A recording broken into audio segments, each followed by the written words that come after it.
Okay, so Sean, when you came up there, was I still standing up on the bed or what? No. Let's you going through all that. You standing on the bed. Head nurse comes in. I'm still downstairs. With my oldest daughter waiting for her stepdad to come meet me at the hospital and get her. I wouldn't say I'm calm, but I'm chill because I'm knowing, okay, she's at the hospital now. We finna be here for a minute. Just let me get my baby girl settled, and I could be up there to, you know what I'm saying, take care of what I need to take care of. So her stepdad comes, kiss her goodbye, put her in a car. All right, cool. I go park the car. I'm coming in the hospital. I'm not like nonchalant about it, but I'm still like, thinking, okay, I got time. I'm going to get up here. So I get up there. I'm coming up the elevator, and it's a glass door that's, like she said, that separates the lobby room from the actual patient's room, and the nurse's office that's right there. And I get off the elevator, and I'm in the lobby, and I just hear this all the way from where I was at. And I'm like, is that special? Like, I'm just thinking, like, I know I'm up here where all the chicks give babies, so I'm thinking, okay, maybe somebody else giving a baby. It was a loud scream, so I go in and I just follow the loud scream noise. I come in there, and she's like bent over on the bed on her knees, head facing the towards the head of the bed, and she's just going to town screaming. So I just comes in. So when I'm coming in, they still down there checking. There's still all this stuff around, and you screaming for like you just at the top of your lungs. So that's when I come in. You wasn't on top of the bed. Yeah, so I must have just got back down on my hands and knees, and they were much happier with that position. But I still, like, there was no way that I was about to turn around and lay down on my back. I was paying attention to my body, and that's the most comfortable way that I knew. And so at that time, I reached down there, and I actually put my hand down there because I want to see, like, can I feel anything? And so I felt his head, but it was just like a small opening. Like, I could feel his head, but there was only a small opening from me. So I start panicking, and I'm like, oh my gosh, I'm not going to be able to get him out. And I start telling them, can you just pull him out? And I'm thinking, like, so Sean, did you know that he was coming soon or what? The nurses were starting to move frantically, and it was just liquid stuff right around the bottom where they had, and then they start to get these blankets and other stuff to kind of put down there, and then I just heard the one nurse say, "There go his head, here goes his head." And so, like, that was like I felt down there, and I was literally thinking, there's no way I'm going to be able to get him out. Like, there's just a small opening, but I can feel his whole head. So then I start having another contraction, and, like, literally your body just takes over. Like, I actually remember them telling me, open your legs back up. Yeah, you can't squeeze. Mm-hmm. But, that's like your natural reaction. But my body was taking over and still pushing for me. And, I was screaming. It hurt. When I thought it wouldn't hurt that bad, I thought, but it hurt. Yeah. And so I'm screaming, and then I feel, which I thought he was all the way out, but it was just his head out.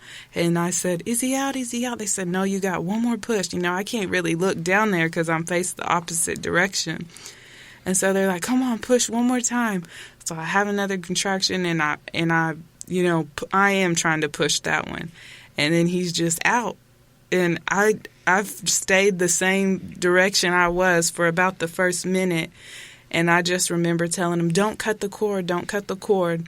I wanted, that's another natural thing, the delayed clamping. You want to make sure that all of my blood is getting to him. Don't just, wait till it stops pulsating.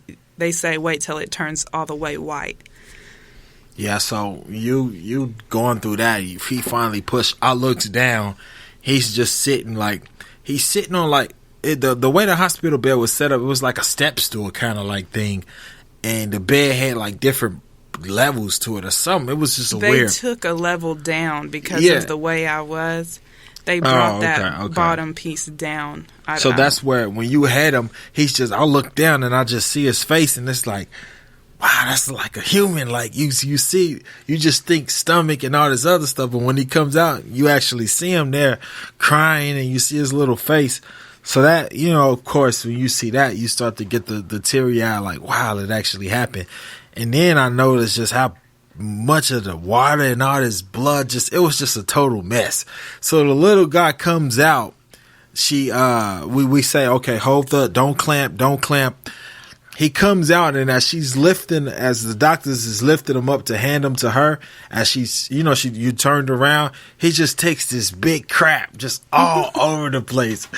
And it's mixed in with all the other stuff. So Special just thinking it's just all her juices and all this other stuff. I didn't even see it. But he just took the biggest crap ever. So first thing out of the womb he does is just takes a huge dump. And she's just all wilding in it, just holding him and stuff. And I'm like, that's boo-boo. I didn't know, like, the blanket they gave me, he was wrapped up in, like, I didn't even know. Like, I remember I was trying to figure out how to turn around. With the cord still. The cord still, hanging from me. And so I got turned around finally, and, I'm like, just wanted to look at him, see what he looks like, hold him. And so, and then that's what Sean said. And then it's like we turned around, and I'm like looking at, I can't believe I said, I did it, I really did it. Like at that point, I'm starting to realize, like, man, I actually did it. Like I got the natural birth I wanted, and the feeling started to sink in. So quick point real quick. So the whole long drawn out thing that I thought I was finna go through, I didn't go through. What time did we get to the hospital? He was delivered 19 minutes after we got to the hospital. After we got to the hospital. I wanted to give a huge shout out to Juju's stepdad, Steven, because when I got there, I was waiting on him to come and get Juju. So he finally comes and he gets Juju. I get upstairs. I literally get there. You had 2 pushes maybe? Yeah, and I just made seeing my child born because the stepdad came and got my daughter. So big shout out to him. It's all love. Big shout out to him for allowing, the time. And that's all God. Had the timing set up perfectly. So when I got there thinking I'm in this long bout, it really wasn't. So it was like, boom, this guy's here already taking dumps and everything. Like, so it was pretty crazy, but it happened. It happened fast. You held we didn't clamp. It pulsated whatever. Like it got all out and turned white. She's like, "You want to clamp it?" I'm like, "Nah, I'm cool. I don't want to clamp it. I don't want to cut it." So they cut it. He's just up there chilling, 9 pounds, 3 ounces, just up there chilling. I forgot to mention, when I first got there, after they checked me and realized, it was time, they had said, well, did you want a natural birth? And I said, yes, I want one. They said, okay, good. Because I really think it would have been too late for sure for an epidural. They may have been able to give me something, but yeah, my midwife was actually out of town that weekend too. She was on vacation, and of course the on-call doctor did not make it there in time. So the nurses, I forgot about that. The nurses delivered the baby. That was straight up. Shout out to the nurses, man. Yeah, they were awesome at Hillcrest South. They did awesome job. Except for that mean one that was yelling. She was a nice lady. She got concerned of me standing on the bed because she said that second level to the bed that steps down.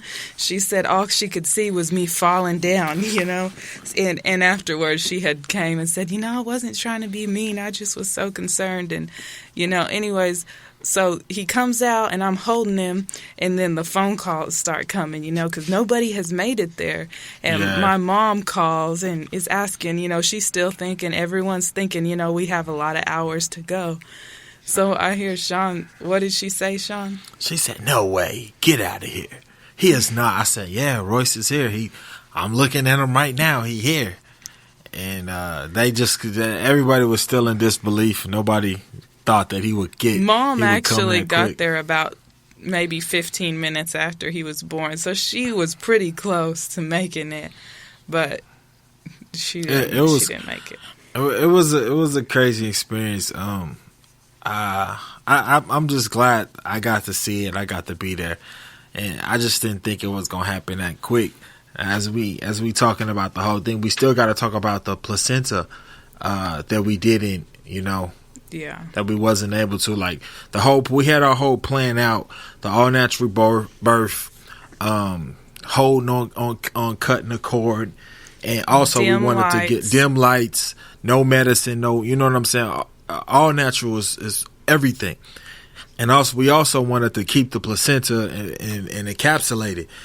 So we go through, we stay at the hospital, but we didn't. You'll have to explain why we couldn't use the placenta. The hospital stay was good. Everything was good. I'm thinking, these nurses witness stuff like this all the time, but I'm starting to realize, like, the next day, they were all on a night shift, so they went home that next day, and once the shift came back on, there was like 3 or 4 of them that came and found me, and they were like, we just had to find you and see how you were doing and check on you. They were like, this was the most excitement we've had in a long time. And then I realized, like, maybe this is not as common as I think. Yeah. And they were all so good.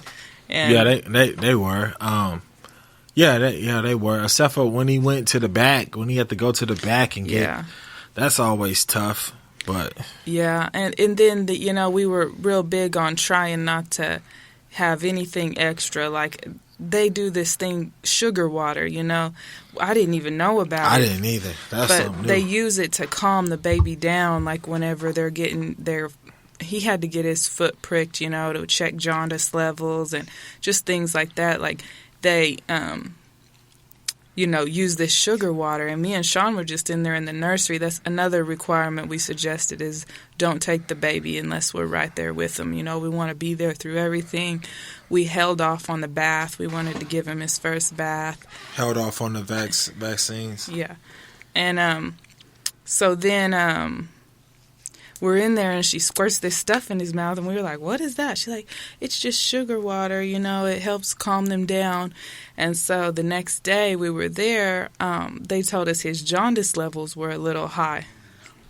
Yeah, and lo and behold, what was some of the effects of jaundice? Like, what causes it? Well, my best friend Rachel was up there at the time, and so she was there, and we got the report that he had jaundice. And so she's starting to, research it, seeing some things we could do. Because I knew from Jada being born that one of the things they really like to push on you is formula, because then the baby will go to the bathroom more, and then the jaundice levels will drop quicker, because I guess getting the jaundice levels down, you get it out by going to the bathroom. And the mom only produces the colostrum at first. So he's not having a huge intake of food, but he's definitely getting all he needs from me. And so then one of the first articles Rachel, brings up on her phone when looking at jaundice is sugar water and jaundice have been linked together, and sugar can cause higher jaundice levels. So I'm like, man, like they keep squirting this stuff in his mouth. And I'm thinking, it's nothing, because I didn't know about it. And I'm like, man, we got to tell them to stop. And I don't really know exactly how much he had gotten, because those little tubes are so small. Hopefully he hadn't got too much, but you got to think he's just a little baby, just a tiny drop. Every second they get, he was trying to squeeze that in his mouth, especially when he was taking his hearing test. When he was taking the hearing test, they just sugar water. And then to come back and say that the jaundice levels was high when we ready to go home. Yeah, and that was crazy. Like, his jaundice levels were good all the way up until, like, the end of that second day. It was just crazy. So we told them to hold off on that, and it ended up not being as high to where he needed to be put under the lights. Yeah. So we got that out the way. That was cool. And then Another thing, like hospitals is just wild. And another thing, they send an old lady in there because, it's hard to be rude to old ladies sometimes. So they send this old lady in there with two other nurses, and they're like, oh, we want to take your baby's first pictures. Yeah, they weren't even